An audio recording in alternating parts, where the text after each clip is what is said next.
Good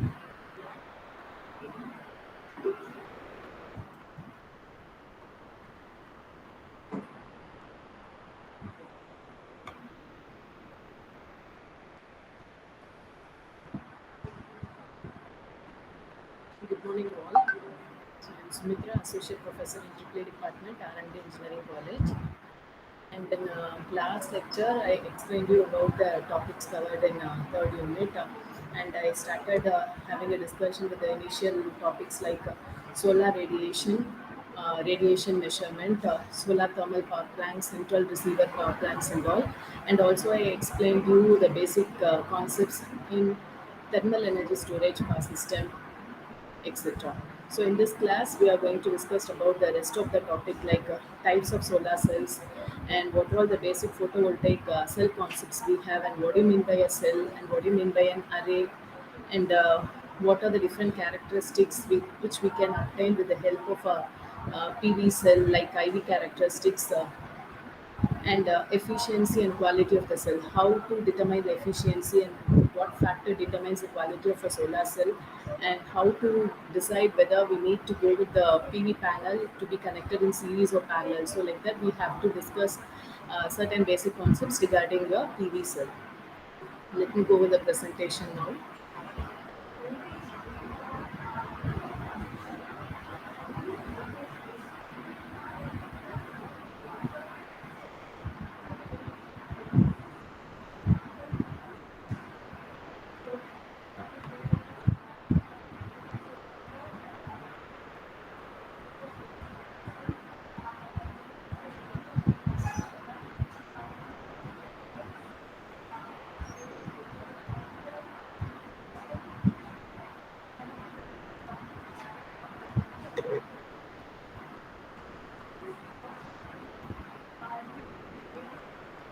So coming to a solar cell, it is the one which is made up of some semiconductor like silicon. It may be either constructed with a single crystal cell or in the form of multi-crystalline cell. So it will be taken in the form of a structures which is represented in the above diagram. So the first one shows a single crystal cell, and the second one is the multi-crystalline cell. And in last class, we discussed about some of the thermal energy storage system with PCM also. That basically depends on how the solar cells being constructed and based on what material we have constructed like that. So energy is getting stored in the solar cell only by virtue of latent heat of change of phase in that storage medium. So the phase change materials are considerably high thermal energy storage. So which is basically depending upon the material which is used for constructing the solar cell.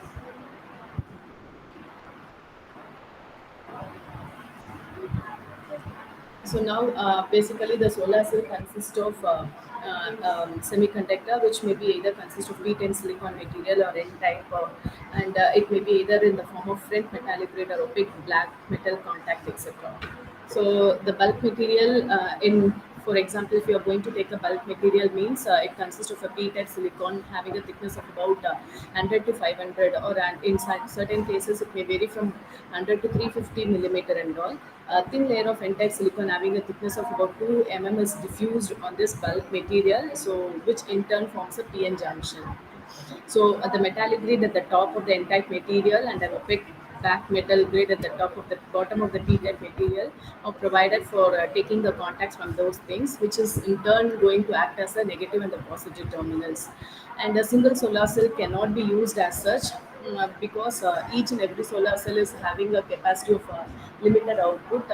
And so we have to go for number of cells to be connected either in series or in parallel. That depends upon the level of voltage or current or power what we need to provide it to the load. And also, a single solar cell is not capable of providing protection against the dust, moist, mechanical impacts, and atmospheric harsh conditions. Also, so that's why we are going for the solar PV module. And why we are going for that PV module? Just to explain you, suitable voltage and power adequation can be obtained by simply interconnecting a number of solar cells. So, if such solar cells or assembly of solar cells is termed as a solar module, and these solar cells are provided with a transparent cover, and these are hermetically sealed for the assembly into a solar module. Okay, so if while forming a module, it is necessary that we should ensure that all the solar cells should match as closely as possible with each other, so that the peak power of the module is nothing but the algebraic sum of the peak power of the individual solar cells. So individual solar cells. If now, for example, in this solar PV module, it is constructed with the 36 solar cells. So if we are constructing a module like that, we should ensure that each and every solar cell is matching the properties like voltage and current carrying capacity, which is similar to that of the neighboring things. Okay, so how the thing is getting constructed is it consists of number of PV modules connected either in series and parallel. So in order to obtain the desired output voltage and current. So when the modules are connected in series, obviously we know that each module should obtain the maximum power at the same current if they are connected in series. Suppose if they are connected in parallel, then each module should produce a maximum power at the same voltage. That is the concept of series and parallel configuration. And so in the panel, the diodes are installed. So if you are so most commonly available in commercial markets will be in the range of 32 or 36 silicon cells, which is having a charging capacity of 12 volts battery charge. Okay, these are all the things available. And I told you, know, when we are going for a module, we should ensure that each and every cell must be matching with the neighboring cells. So if it is on series combination, we should ensure that the voltage capacity of each and every solar cell must be the same. And if it is a parallel one, then the current capacity of each and every solar cell must be the same one. So that's why here the voltage is V1 plus V2. So whatever I told you is explained over here. And then we all know that in a solar cell, if we are going to have a look over at the back of the panel, you'll be having some resemblance of the diodes which are being connected between the terminals. It is nothing but the bypass diodes, and the bypass diodes are installed across each module, so that if any defective cell occurs, it can be rectified by means of the bypass diodes, right? So the defective module cannot affect the rest of the healthy thing. The blocking diodes are also available, which can be connected in series of the each string of the modules. So with the help of that, it will maintain the same voltage to be available, even if in case of any failures occurring across any one of the cells which are connected either in the series or parallel. So that is the purpose of the blocking diode. And we have different types of solar cells like single crystal silicon solar cell and polycrystalline and amorphous silicon cell, cadmium sulfide and telluride cell, copper indium diselenide cell and gallium arsenide cell. So what might be the difference between each and every types of cell is that based on the material used for constructing each and everything. For example, in a single crystal silicon, it mainly comprises of a p-type silicon in the form of a long cylindrical block of about 6 to 15 centimeter and thickness of about 300 micrometer. So like that, the composition of the material is going to get differed in each and every types. And the next one is nothing but the types of solar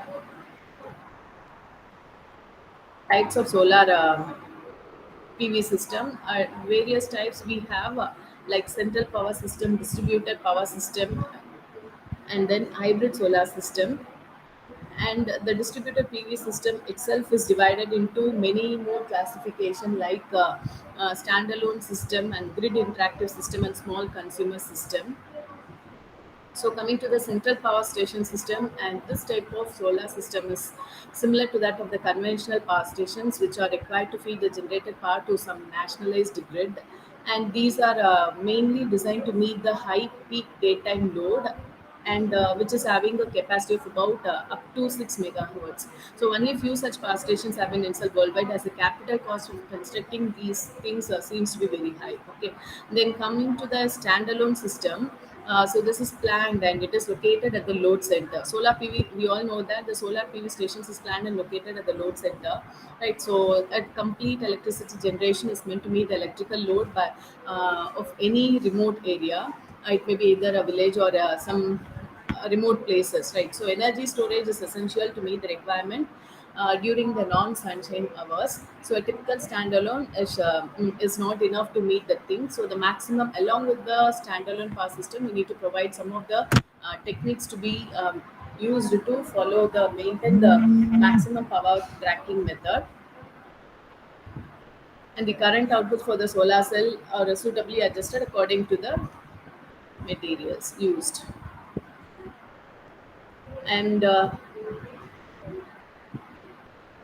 next, coming to the efficiency of the solar cells. The efficiency of the solar cells is simply can be defined as the ratio of the power output of the cell to the maximum power point. That is the product of the input power, which in terms of the intensity and the surface area of the solar cell, right? So efficiency equal to maximum output power by irradiance into area. In case of input power, we need to represent the power in terms of the light irradiant, that is intensity of the light radiating on the surface and into that area on which the radiant energy is falling on it. So the efficiency is calculated based on that. The performance of the photovoltaic device, it defines the prediction of the power that the cell will produce, right? So we have two main characteristics like IV characteristics and PV characteristics. So we all know that the maximum power can be obtained at a particular value of voltage and current, right? So that corresponding voltage and current is called the maximum current and maximum voltage at which a maximum power is drawn. And also we know that if any one of the factor is zero, that is either the current or the voltage is zero, then obviously the power at that instant might be zero. Since power is nothing but the product of current and voltage, if either the current or the voltage is um, a default value is zero, then obviously power at that instant will be zero. So the effect curve will be getting started from zero if it is having a value of either the current or the voltage at zero value. And next factor is known as the fill factor. Fill factor is the one which is again used for expressing the quality of the solar cell. So it can be defined as ratio between the maximum output power to that of the product of open circuit voltage and the short circuit current. So in the last class lecture itself, I told you what I mean by the open circuit voltage and the short circuit current, right? So the fill factor is defined as the ratio between the maximum output power to the product of open circuit voltage and the short circuit current. Okay. So that is fill factor equal to P max divided by VOC into ISC. And also the main factors which are limiting the efficiency of the cell. First and foremost factor is the wavelength of the solar spectrum, and the next one is the temperature and the place where we are mounting the cells, and the arrangement and the maintenance of the solar cells, and and the position of the cell. So these are the factors which are going to mainly affect the efficiency of the solar panel.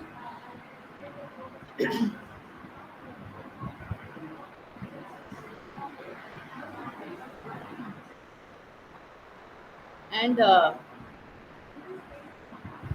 we also have certain mismatch losses in case of your solar cell. If the cells nearer to each other, that is the neighboring cells doesn't match properly with all the constraints like the voltage and the current. So, and apart from that, there also occurring one major drawback in case of solar panel is that we are not able to obtain the maximum power throughout the process because its process is getting affected by means of shadowing also. So shadowing may be either it may be a temporary one, that in case of either a what to say, a leaf falling on the panel or otherwise a bird droppings falling on the panel. So it may be wiped out or removed out after some time. In some cases, in certain cases, some of the solar cells tear out, right? There may be some problem occur with any of the solar cells which are either connected in series or the parallel. So that comes under the shadowing effect. So we have to categorize the shadowing into two different things like partial shadowing and complete shadowing. So, partial shadowing may have the serious consequences and may completely damage a module because if you have such a problem in a cell, in that cell, hotspot creation will occur because that defective cell is trying to maintain the voltage and the current by drawing more current from the panel, right? So as a result, the temperature in that defective area will seems to increase, which in turn increases the internal temperature of that cell alone, so results in the hard spot temperature. So partial shadowing of a cell in an open circuit series rings of cell and complete shadowing of one cell in a short circuit series of cells. So if the shading area is very small, then the circulating current results in heating of the shadowed portion. This process is known as hard spot effect. So this diagram will be clearly explaining you the complete shadowing process, right? Here the cell number 3 is completely shadow. So in that case, the effect of the bypass diode will comes into picture. So the damage due to the shading can be avoided by connecting a bypass diode across affected cell, because if in case if any one particular cell is getting affected, then if you are placing a bypass diode across that portion, then it will provide an alternative. That bypass diode will provide an alternating path for the load current, so that the internal hot spot temperature rising factor is getting avoided over there, right? So during the normal operation, that is healthy operation, the bypass diode has no effect and it will remain idle in that case, right? Because as a cell voltage should keep it reverse biased. If it is under the reverse bias condition, it will remain idle like that. It will comes into picture only when any cell is getting affected in that region. So in that case, it will provide an alternative path for the load current, so that the internal hard spot creation is getting rid of. Okay. So this is the diagram explains you how the bypass diode is connected. In parallel connection, the blocking diodes are connected in series with each string of modules, and also it is installed across each module. If any one module fails, output of the remaining modules in the string will bypass the failed module. So that's all about I want to discuss regarding this PV panel construction. So in the next class, I will explain you the rest of the topics, like what are the different algorithms we have to maximize, to provide the tracking of power, maximum power in a solar power panel. Thank you.